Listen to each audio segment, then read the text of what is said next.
പ്രണയം നടിച്ച് കൊച്ചിയിൽ താമസിക്കുന്ന സ്ത്രീയിൽ നിന്നും 65 ലക്ഷം രൂപ തട്ടിയ കേസിൽ ബിഗ് ബോസ് താരവും നടനുമായ ഷിയാസ് കരീമിനെതിരെ കൂടുതൽ തെളിവുകൾ പുറത്തുവിട്ട് പരാതിക്കാരി. പരാതിക്കാരിയിൽ നിന്ന് ഗൂഗിൾ പേ വഴിയും അക്കൗണ്ട് ട്രാൻസ്ഫർ വഴിയും ലക്ഷങ്ങൾ വാങ്ങി. 2024 മുതലാണ് ഷിയാസ് പണം വാങ്ങിയത്. ഷിയാസിന്റെ അക്കൗണ്ടിലും കുടുംബാംഗങ്ങളുടെ അക്കൗണ്ടിലും പണം വാങ്ങിയതിന്റെ തെളിവുകൾ അടക്കമാണ് പുറത്തുവന്നത്.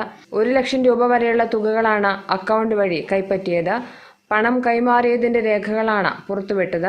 കൂടാതെ അവരെ സ്വാധീനിക്കാനും അനുനയിപ്പിക്കാനും ശ്രമിക്കുന്നതിന്റെ ശബ്ദ സന്ദേശങ്ങളും പുറത്തുവന്നു.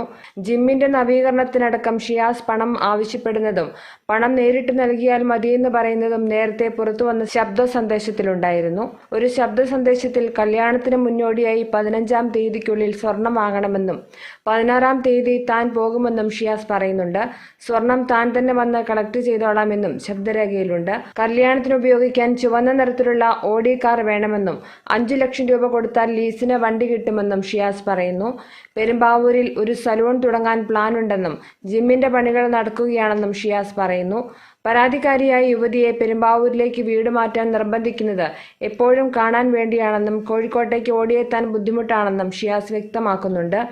മറ്റൊരു യുവതിയെക്കുറിച്ച് സംഭാഷണത്തിൽ പരാമർശമുണ്ട്.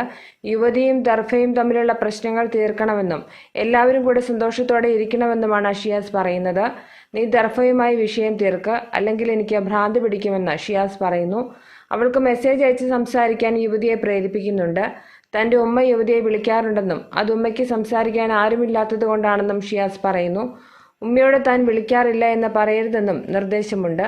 നോമ്പുകാലമായതുകൊണ്ടും കൂടെ എപ്പോഴും ദർഫ ഉള്ളതുകൊണ്ടുമാണ് വിളിക്കാത്തതെന്ന് ഷിയാസ് ന്യായീകരിക്കുന്നു. നമ്മൾ കല്യാണം കഴിച്ചിട്ട് മാറിയതൊന്നുമല്ലല്ലോ, ഇത് അഡ്ജസ്റ്റ് ചെയ്തു പോകേണ്ട ജീവിതമാണെന്നും ഷിയാസ് ശബ്ദരേഖയിൽ പറയുന്നു.